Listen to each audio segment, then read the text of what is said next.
Let me ask you something. If tomorrow the government said, "Good news, we're getting rid of income tax," how would you feel? Relieved? Suspicious? Both? Here's the uncomfortable truth. Income tax was never designed to fund your roads, or your schools, or even your healthcare. It was created to fight wars. And every time a major war happened, your tax bill quietly evolved. What's even more interesting? Almost every income tax in history was introduced as temporary, and almost none of them stayed that way. Let's rewind. It's 1799. Europe is on fire. Napoleon is expanding.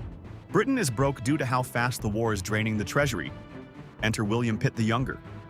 He proposes something radical.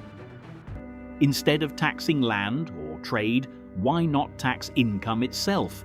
Wealthy citizens would pay up to 10% of their earnings. Now here's the part that should be familiar. He promised it was temporary, just until the war ended. And when Napoleon was defeated, Parliament actually repealed it. Everyone celebrated. The tax monster was gone. Then came the next war, and tax returned. And this time, the government had discovered that income taxation allowed it to mobilize resources on a scale previously impossible. Armies could grow larger, navies could expand faster, industrial production could surge. A new financial engine had been built. Keep this pattern in mind. We're going to see it again.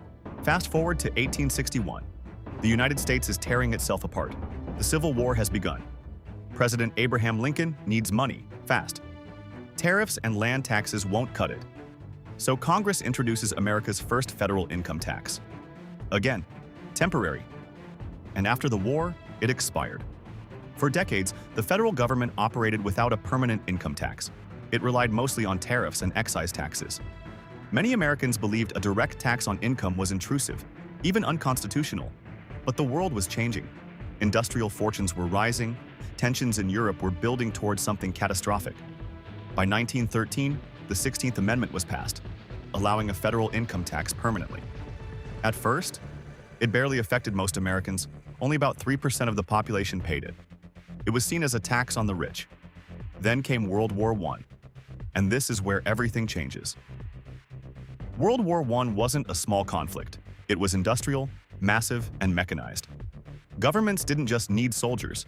They needed factories, steel, ships, railroads, and weapons in the millions. And that required something predictable: revenue. During the war, income tax rates increased sharply, and the number of people subject to the tax expanded. What had been a narrow tax on the wealthy began widening. But the real shift came in World War II. Before World War II, fewer than 10% of Americans paid federal income tax.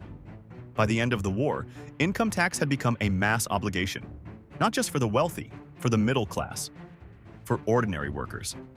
And here's the genius move: payroll withholding. Instead of asking you to write a big painful check once a year, they took small amounts automatically from each paycheck. Psychologically brilliant. The system didn't just collect revenue more efficiently, it reduced resistance. It transformed taxation from a dramatic event into a background process. Less visible, more stable, more permanent.